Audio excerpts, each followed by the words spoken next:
Good morning. Welcome to Frank's School. I'm not going to go on so long today. Yesterday, the 11th day of the 6th year, I tried to explain about uh, brand names and the effect that they're having on the world. But at one point, I stumbled upon a phrase, "getting the real world back" from the world that we're shown on television all the time. I don't want to talk about that again, but something happened a couple days ago which was apropos, and I thought, I maybe should include that. To my embarrassment, I was at the doctor's office for the yearly checkup, and she came in, real nice girl, well, woman, was my student once, and along going down through various questions, she said, "What's today's date?" And I had no idea. I said, "I have no idea." And I'm thinking, uh-oh, I've failed the test. This is going to show that Alzheimer's on its way, is beginning, or senility, as it was maybe once called. I had no idea, so I said, "Well, it's getting toward the end of February," and I said, "I'm just not sure." And she smiled and said, "It's March." And I said, "Oh, okay, your appointment was changed from February to March." But anyway, it was sort of embarrassing in a way. She smiled and was friendly, but I was thinking, aha, maybe this is going on. But I don't know.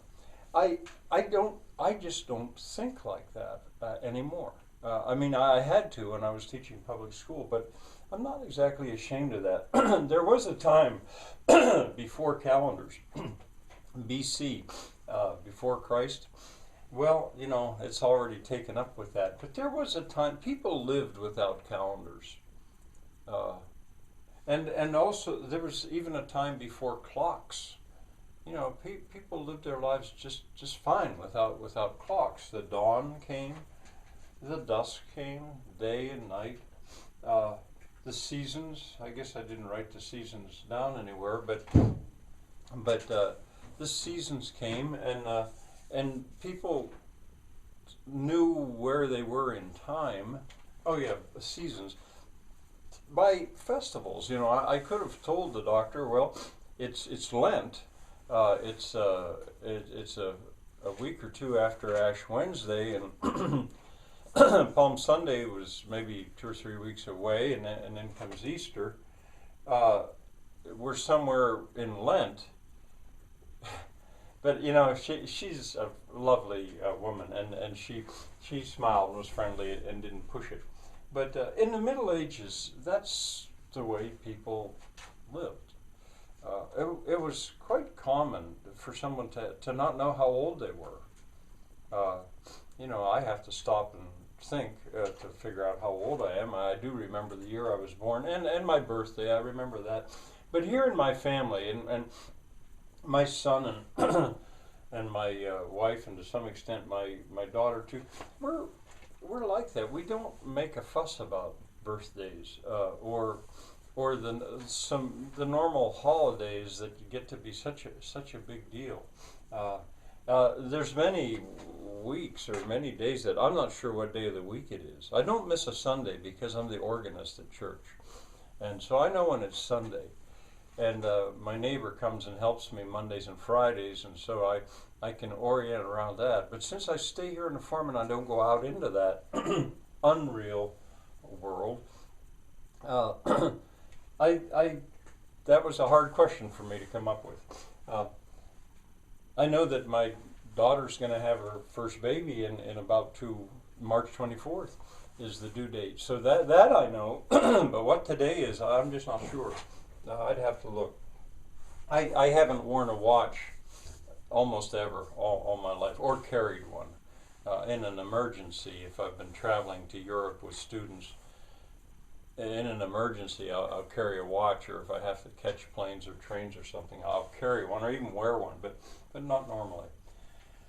And I have German versus Spanish here at one point, because I had a conversation on a train with a guy from Spain in Spanish, sort of, I guess it was.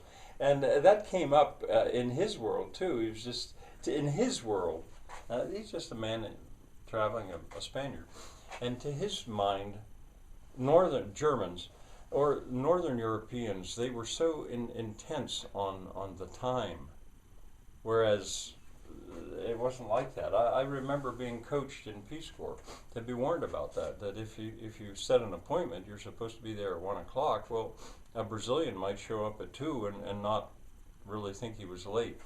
That's sort of the Brazil of the past. But then too, in that Brazil of the past, I said maybe pre-C, pre-calendar, pre-clock. BE could be before Edison.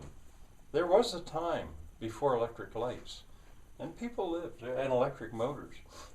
That, I am arguing, in many ways, is the real world. And I'm sure most of you, if not all of you, don't want that back. But maybe it's going to be part of my job to point out that, well, it's there. It's there. There is such life. I was interrupted myself in a way saying that I was going to say that in the Brazil that I knew, it was quite common that people didn't know how old they were. And it was like that. But that was the Brazil of the peasants in the countryside in the late 1960s. All right, I will leave the subject, at least for now. Bye for now.